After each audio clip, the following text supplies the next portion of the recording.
ఆదాయానికి మించి ఆస్తులు కూడబెట్టారన్న ఆరోపణలు ఎదుర్కొంటున్న మైన్స్ అండ్ జియాలజీ శాఖ అసిస్టెంట్ డైరెక్టర్ బొజ్జ జయరాజ్ ఇంట్లో ఏసీబీ సోదాలు ముగిశాయి. సుమారు 100 కోట్ల విలువైన ఆస్తులు గుర్తించారు ఏసీబీ అధికారులు. తనిఖీల్లో భారీగా ఆస్తులు, నగదు, బంగారం కూడబెట్టినట్టు అధికారులు సేకరించారు.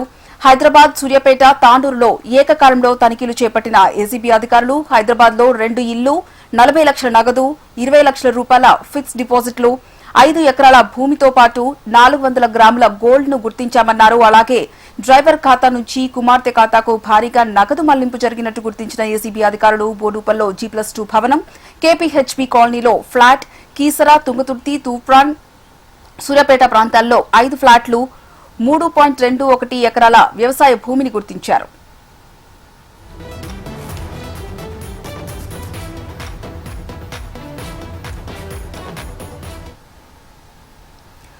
ఆదాయానికి మించి ఆస్తులు కూడబెట్టారన్న ఆరోపణలు ఎదుర్కొంటున్న మైన్స్ అండ్ జియాలజీ శాఖ అసిస్టెంట్ డైరెక్టర్ బొజ్జ జయరాజ్ ఇంట్లో ఏసీబీ సోదాలు ముగిశాయి. సుమారు 100 కోట్ల విలువైన ఆస్తులు గుర్తించారు ఏసీబీ అధికారులు. ఇక ఇదే అంశానికి సంబంధించి కంప్లీట్ డీటెయిల్స్ మా కరెస్పాండెంట్ నరేందర్ అందిస్తారు. నరేందర్, ఇక్కడ చూస్తే గత 15 ఆగస్టు స్వాతంత్ర దినోత్సవ వేడుకల్లో ఈ బొజ్జ జయరాజ్ కు భూపాల్పల్లి జిల్లా కలెక్టర్ రాహుల్ శర్మ చేతుల మీదుగా ఉత్తమ అధికారిగా ఈయన అవార్డు అందుకున్న ఘనత మన జయరాజ్ కు ఉంది. ఈయనపై ఏసీపీ సోదాలు తోడుతున్న కొద్దీ ఒక గనిలో నుండి వచ్చిన సంపదలాగా ఇవాళ 100 కోట్లకు పైగా ఆస్తులు కూడబెట్టాడనే వాస్తవాలు వెలుగులోకి వచ్చాయి. తను చూస్తే ఇసుక వ్యాపారం అనేది చాలా పెద్దగా ఉంటుంది. ఇక్కడ 4 క్వారీలు భూపాల్పల్లిలో ప్రజెంట్ నడుస్తున్నాయి.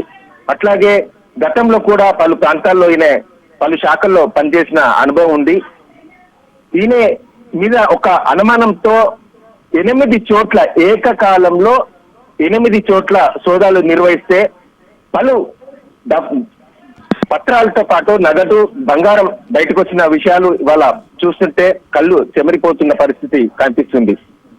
స్థిరాస్తులు, స్థిరాస్తులను సుమారుగా 3,06,53,177గా ఏసీబీ ఒక ప్రకటనలో వెల్లడించింది. మార్కెట్ విలువ అధికారిక డాక్యుమెంట్లు విలువ కంటే మరింత ఎక్కువగా ఉండొచ్చని పేర్కొంటుంది. బహిరంగ మార్కెట్ లో వీటి విలువ సుమారు 15 కోట్లకు పైగానే ఉంటుందని చెప్పేసి అనుకుంటున్న పరిస్థితి.